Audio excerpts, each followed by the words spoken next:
একটা ইতিবাচক দিক সম্ভবত যে সংস্কার আলোচনা নিয়ে ঐক্যমত্য কমিশনের যে আলোচনা দ্বিতীয় দফা এটা শেষ হয়েছে। অনেকগুলো ক্ষেত্রে সমস্ত রাজনৈতিক দলগুলো একমত হয়েছে, কিন্তু সেখানে জুলাই সনদ নিয়ে আলোচনা হচ্ছে, যারা জুলাই সনদ ঘোষণা করবে যথাসময়ে সবই হচ্ছে। আবার এনসিপি আলটিমেটাম দিয়েছে জুলাই সনদ দিয়ে, জুলাই ঘোষণা নিয়ে। এর মধ্যে আবার দেখলাম রাস্তায় নেমে পড়েছে একটা জুলাই যোদ্ধা, শাহবাগ অবরোধ করেছে। ঢাকা শহরের যে জিওগ্রাফি, যদি শাহবাগকে অবরোধ করে তার প্রভাব তো সারা ঢাকায় পড়ে যায়। তো এটা কেন আপনি এটাকে আপনি কিভাবে দেখছেন, এটা কেন হচ্ছে ভাই?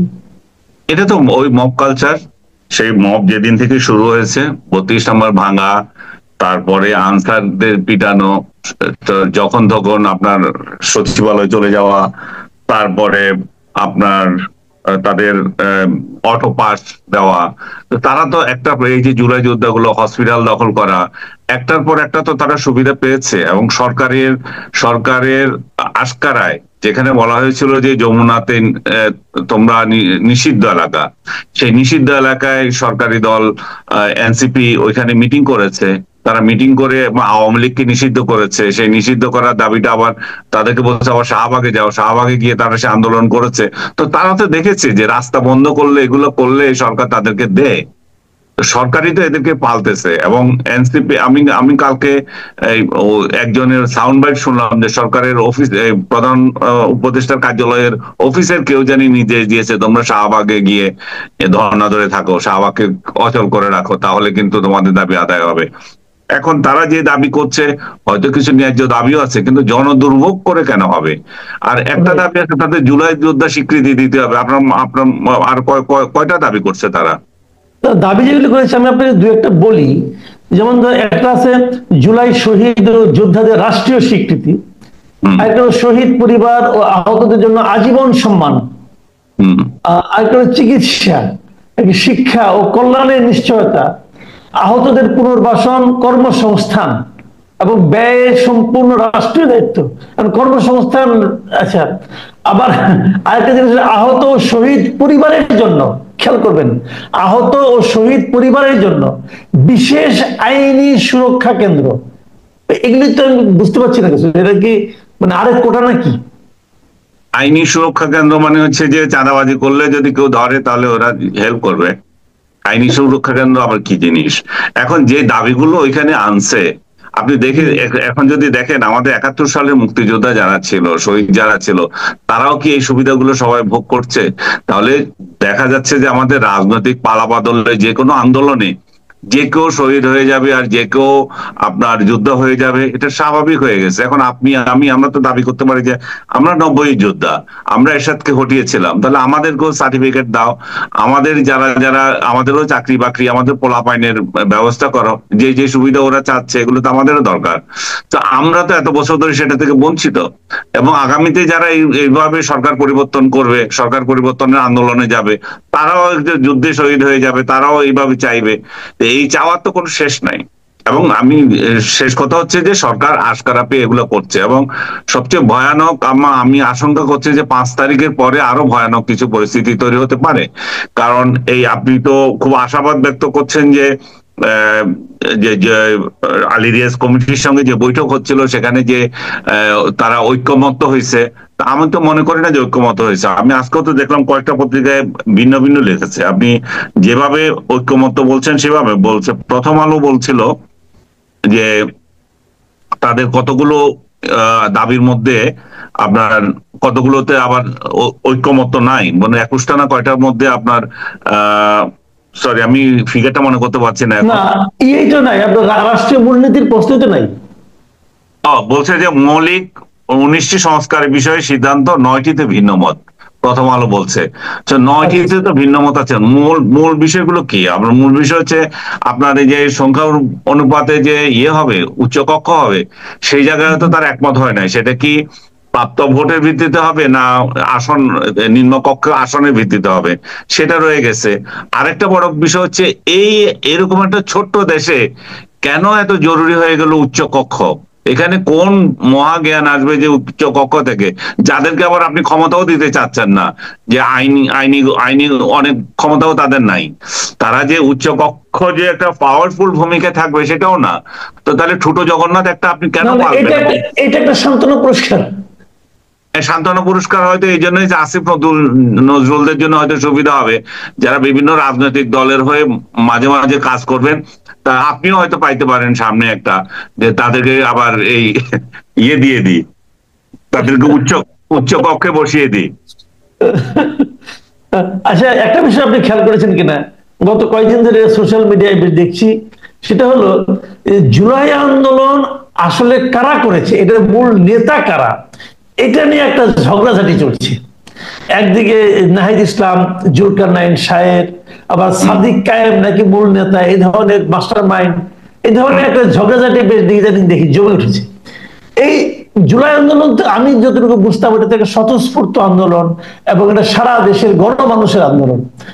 এর আবার এটা নিয়ে এই যে নেতৃত্ব নিয়ে কামড়া কামড়ি, এটা কেন? এটা হচ্ছে যে আমি কালকে এটা বলছিলাম, যখন আপনি কোনো যুদ্ধে জয়ী হয়ে যাবেন, তখন বিজয়ীরা তাদের হাত দিয়ে তাদের কলম দিয়ে ইতিহাস লেখে। ওনারা এখন নিজেদের ইতিহাস লিখতে বসছেন, যেহেতু তারা বিজয়ী হয়েছেন, তারা চেয়ারে বসছেন, সেই এখন ইতিহাস হচ্ছে। জাস্ট উল্টোটা যদি হতো, কি হতো যদি তারা বিজয়ী না হতো, তাহলে আজকে কি কেউ স্বীকার করতো কে মাস্টার মাইন্ড ছিল, কার কে কে ছিল, কত সাল থেকে কি আন্দোলন হচ্ছিল, কে যে কি পরিকল্পনা করেছিল, কোন বিদেশি তাদেরকে কি করেছিল, এত সব কাহিনী কি থাকতো? তখন তো শহীদ কে হয়েছে তারও পাত্তা থাকতো না, পালিয়ে থাকতো যে শহীদ কে আবার কোথা থেকে, আর না আমাদেরকে মারা যায় নাই, এই ধরনের পরিস্থিতি তৈরি হতো, এবং এদের কোনো তালিকাও থাকতো না। তো আজকে যেহেতু তারা বিজয়ী হয়েছে এবং ক্রিম পাচ্ছে, সেই ক্রিমের জন্য অবশ্যই তাদের এখন কৃতিত্ব নিতে হবে। এই ক্রিমের কৃতিত্ব নেওয়ার জন্য তাদের কামড়া কামড়ি।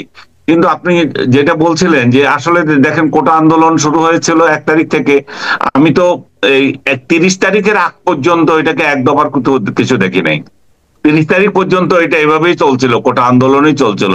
সলিমুল্লাহ খান্না 30 তারিখে গিয়ে বললো যে এক দফা চাই, যে এটা বাস্তবায়ন, এটা দিলেও বাস্তবায়ন হবে না, সরকার পরিবর্তন দরকার, আমার স্পষ্ট মনে আছে।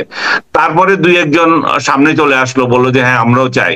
তারপরে 3 তারিখে নাহিদরা এক দফা ঘোষণা করলো, 30 তারিখে আবার লাল লাল লাল ইয়ে দিল, এটা কি বললো, প্রোফাইল করলো। এইসব তামাশার পরে 3 তারিখে ঘোষণা করলো, 5 তারিখে বিজয় হয়ে গেল। এবং অবশ্যই এখানে একটা সাংগঠনিক ইয়ে তো ছিলই তাদের। এবং এই 30 তারিখে 3 তারিখে যে শহীদ মিনারে যাওয়ার এই কর্মসূচিটাও তো আমি দেখেছি যে এটা বামদের তরফ থেকে এসেছিল, যে আনু মোহাম্মদ বলছিল যে প্রেস ক্লাব থেকে আমরা এখানে যাব। পরবর্তীতে এটা হাইজ্যাক হয়ে চলে গেল, এটা সবার হয়ে গেল, এবং আনু মোহাম্মদরা তখন আউটই হয়ে গেল, এখানে ঢুকতেও পারলো না। যাই হোক, এগুলো নিয়ে আমরা তর্ক করে লাভ নাই। কিন্তু তারা যেভাবে, মূল বিষয়টা হচ্ছে সবাই চেয়েছিল বলেই শেখ হাসিনার পতন হয়েছে, তাই না? না চাইলে তো আর হয়নি। এবং এমন একটা পরিস্থিতি তৈরি হয়েছিল তখন, যে সাধারণ মানুষ রাস্তায় নেমে গিয়েছিল। এবং এটা একক কৃতিত্ব কারণ আমার দরকার নাই, কারণ বিষয়টা হচ্ছে যে আমার ছেলে যখন রাস্তায় নামেছে, তাহলে অভিভাবকে নেমেছে, সাধারণ মানুষ এখানে সম্পৃক্ত হয়ে গেছে। তবে অবশ্যই এই ধরনের আন্দোলনের কি পেছনে কেউ নাই? অবশ্যই আছে, সেটা অস্বীকার করার জো নেই। এবং এটা অপ্রিয় হলেও নাহিদদের বিষয়ে আমি বলতে চাই যে জামাতে ইসলাম যে দাবি করছে, জামাতে ইসলামের যে নায়েবে আমির যে দাবি করছে তাদের সাথে সম্পর্ক ছিল, তারাই আন্দোলন করেছে, এটা আমি বিস্তারিত হয়তো আরো একদিন বলবো। কিন্তু এই দাবিটা সত্য, কারণ তারা দেখেছে যে 2014 যে আন্দোলন করেছিল, জঙ্গি আন্দোলন জামাতের নেতৃত্ব হয়েছিল, সেগুলো ঢাকার বাইরেই ছিল। ঢাকার বাইরে আন্দোলন করে তাদের কোনো লাভ হয়নি। তারা তখন থেকে প্ল্যান করছে যে এই আন্দোলন তারা ঢাকায় আনবে, এবং ঢাকায় এনেছে, তারা নেপথ্যে ছিল, এদেরকে তারা কাজে লাগিয়েছে। এবং এনসিপি কে তো এই কারণেই মানুষ বলে যে এটা জামাতের বি টিম। এরা তো, এদের অনেকেই তো শিবির করা, এবং এদের অনেকের সাথে সম্পৃক্ত আছে। ওরা যতই বলুক যে না আমরা ওদের সাথে সম্পৃক্ত না, কিন্তু ওদের কার্যক্রম, ওদের কথাবার্তা এবং ওদের টার্গেট মুক্তিযুদ্ধকে হেয় করা এবং বঙ্গবন্ধুকে হেয় করা, আওয়ামী লীগকে নিঃশেষ করা, এই জাতীয় মানে জিজ্ঞাসার যে সমস্ত অ্যাক্টিভিটিস, সেগুলো তো জামাতের সাথে এদের কোনো পার্থক্য নাই। তো সব দিক থেকে আমার মনে হয় যে জামাত যে দাবিটা করছে যে এই আন্দোলনে আমরা মাস্টারমাইন্ড ছিলাম, আমরা এদেরকে চালিয়েছি, সেটা আসলে একেবারে অসত্য নয়। এখন যে শিবির যে এখানে ভূমিকা রাখে না তা নয়, শিবির যে সমস্ত আহ আন্দোলন যে স্টাইল হয়েছে, আমার স্পষ্ট মনে আছে যেদিন যাত্রাবাড়িতে এই আগুন ধরিয়ে দিয়েছিল, আমি ফেসবুকে লিখেছিলাম যে এটার সাথে ওই আন্দোলনের মিল আছে, এরাই এর সঙ্গে জড়িত। অনেকে আমাকে এই যে জামাত শিবিরের বা আন্দোলনের তখন এই আন্দোলনের সাথে অনেকে আছে, তখন আমাকে আক্রমণ করেছে যে না আপনি মিথ্যা কথা বলছেন, আপনি এখানে জামাত শিবিরকে এনে দিচ্ছেন। এখন জামাত শিবিরই বলতেছে যে আমরা আড়ালে ছিলাম যাতে বাম এবং আদার্স আমাদেরকে না চিনতে পারে এবং এটাকে ব্লেম না দিতে পারে। এটাই সত্য, এবং হয়ে গেছে আন্দোলন। এখন কৃতিত্ব নিয়ে কামড়াকামড়ি হবে, এটা তো স্বাভাবিক। আচ্ছা, আমরা শেষ প্রসঙ্গে চলে এসেছি। একটা আপনি খেয়াল করেছেন এর মধ্যে প্রেস সেক্রেটারি উনি একটা কথা বলেছেন যে আগামী 4-5 দিন খুবই ক্রুশিয়াল আমাদের জন্য।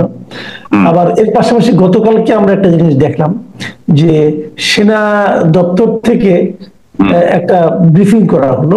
সেই ব্রিফিং এ তারা বললো যে নিষিদ্ধ ছাত্রলীগ আওয়ামী লীগ নেতাকর্মীদের গোপন বৈঠক ঘিরে 22 জনকে গ্রেফতার করা হয়েছে এবং একজন সেনা কর্মকর্তাকে গ্রেফতার করা হয়েছে।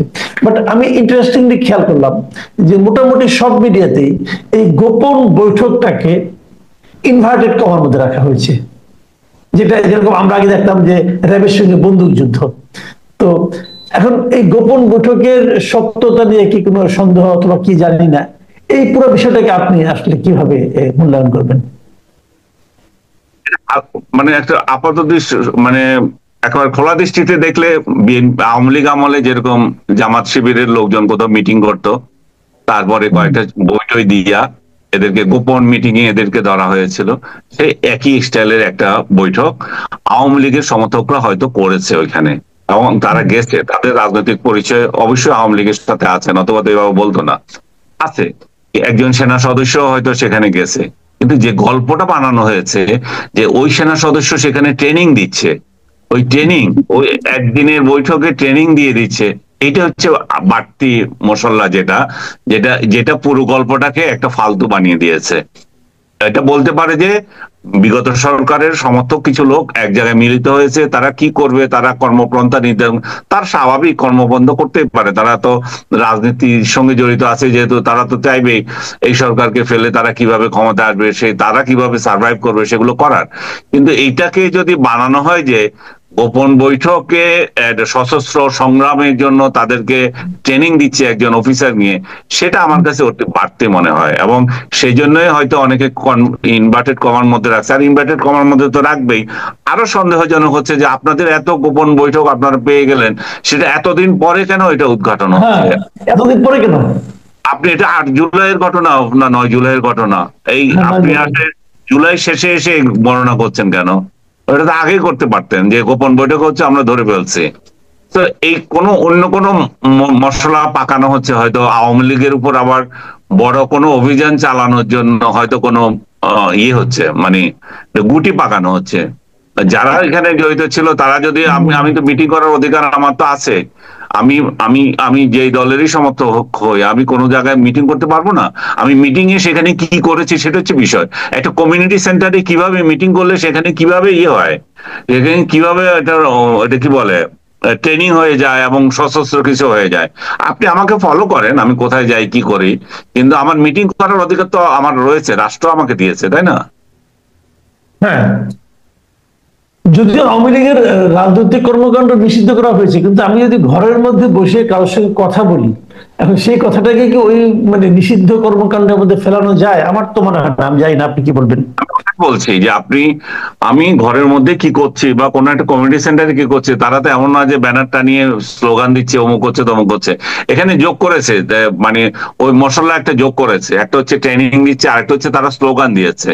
কিসের স্লোগান? শেখ হাসিনা কোথায় আছে কি আছে, তারা এখানে কোন ভূতে পাইছে যে তারা একটা কমিউনিটি সেন্টারে গিয়া এই গোপন বৈঠকে আবার স্লোগান দেয়? গোপন বৈঠকে স্লোগান দেয়?